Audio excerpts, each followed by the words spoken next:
Hello everyone, how are you? Today we will solve class 6th Science Worksheet 25 date 30th December 2020। आज हम science की worksheet 25 solve करेंगे date 30th December 2020। The topic of the worksheet is the living organism and their surroundings, सजीव एवं उनका परिवेश, characteristics of the living being, जीवों की विशेषताएं। तो चलिए वर्कशीट सॉल्व करते हैं।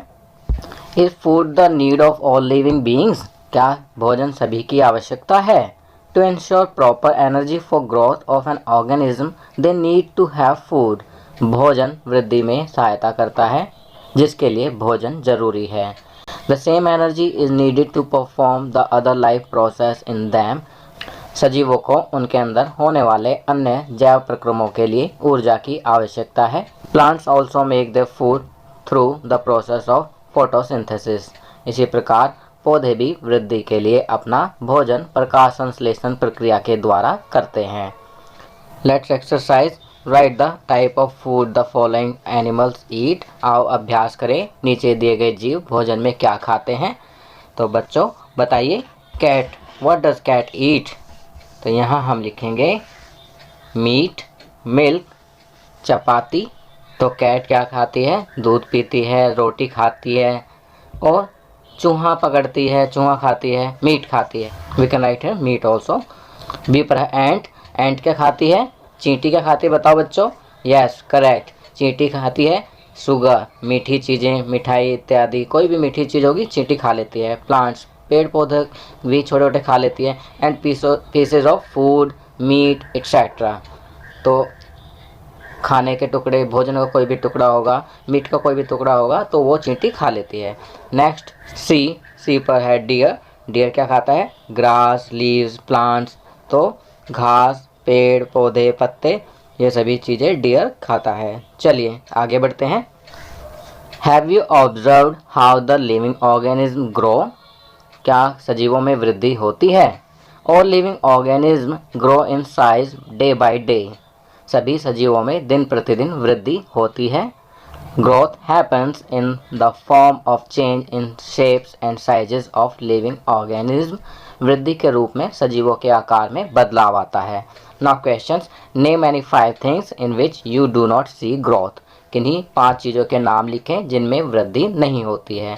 तो नॉन लिविंग ऑर्गेनिज्म लिखे जाएंगे, यहाँ पर निर्जीव वस्तुओं के नाम लिखे जाएंगे। आप कोई भी 5 निर्जीव वस्तुओं के नाम, नॉन लिविंग थिंग्स के नाम यहाँ पर लिख सकते हैं। आई एम राइटिंग हेयर, मैं यहाँ लिख रहा हूँ table, chair, book, pen, box. इसके अलावा आप कोई भी नॉन लिविंग थिंग्स के नाम यहाँ लिख सकते हैं। चलिए आगे बढ़ते हैं। तो यहाँ पर हमने फूड के बारे में पढ़ लिया, ग्रोथ के बारे में पढ़ लिया। चलिए अब रेस्पिरेशन के बारे में पढ़ते हैं। Is respiration a common factor in all living things? क्या सभी सजीवों में श्वसन होता है? Respiration is necessary for all living organism to survive. श्वसन सभी सजीवों को जिंदा रहने के लिए आवश्यक है। It is the process through which their body gains energy from the food they take.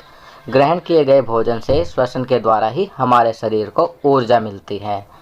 Some animals do have different mechanism for exchange of gases. कुछ जंतुओं में गैस आदान प्रदान करने का तरीका भिन्न होता है। For example, earthworms breathe through their skin. Fish have gills for absorbing oxygen dissolved in water. जैसे केंचुआ त्वचा द्वारा सांस लेता है, मछली गिल्स की सहायता से जल में घुली ऑक्सीजन अवशोषित कर लेती है। As for plants, they make the use of their leaves for exchange of gases. इसी प्रकार पौधे भी गैसों का आदान प्रदान मुख्यतः पत्तियों द्वारा करते हैं। Their leaves contain tiny pores through which they release oxygen and use carbon dioxide. पत्तियों में छोटे छोटे छिद्र होते हैं जिनसे वायु अंदर आती है तथा ऑक्सीजन बाहर निकालते हुए कार्बन डाइऑक्साइड का प्रयोग करती है। चलिए आगे बढ़ते हैं। Difference between breathing and respiration. श्वसन और सांस लेने की प्रक्रिया में अंतर। तो यहाँ हम डिफरेंस जानेंगे। That what is the difference between breathing and respiration. सांस लेने और श्वसन की प्रक्रिया में क्या अंतर होता है। चलिए फर्स्ट ब्रीदिंग के बारे में पढ़ते हैं। Breathing is a biological process of inhaling and exhaling of the gases between the cells and the environment. सांस लेने की प्रक्रिया कोशिकाओं और पर्यावरण के बीच गैसों के सांस लेने और छोड़ने की एक जैविक प्रक्रिया है. Respiration is a chemical process that takes place within the cell itself. श्वसन एक रासायनिक प्रक्रिया है जो कोशिका के भीतर ही होती है. Now here the question is, breathing is a dash process while respiration is a dash process. तो breathing कौन सी प्रोसेस है? वेरी गुड, करेक्ट, आपने सही लिखा. ब्रीदिंग इज अ बायोलॉजिकल, तो यहाँ बायोलॉजिकल लिखेंगे और नेक्स्ट डेस्क में हम लिखेंगे केमिकल. तो ये हो जाएगा breathing is a biological process while respiration is a chemical process. At the end of the worksheet, COVID appropriate behavior, CAB message to stay safe in the fight against COVID-19, wear a mask. तो बच्चों ये worksheet यहाँ complete होती है. अगर ये video आपको अच्छी लगी तो इसे लाइक एंड शेयर ज़रूर करें. अन्य विषयों पर बने हमारे लेटेस्ट वीडियोस को देखने के लिए चैनल को सब्सक्राइब करना ना भूलें और देखते रहिए हमारा channel knowledge kingdom. Thank you.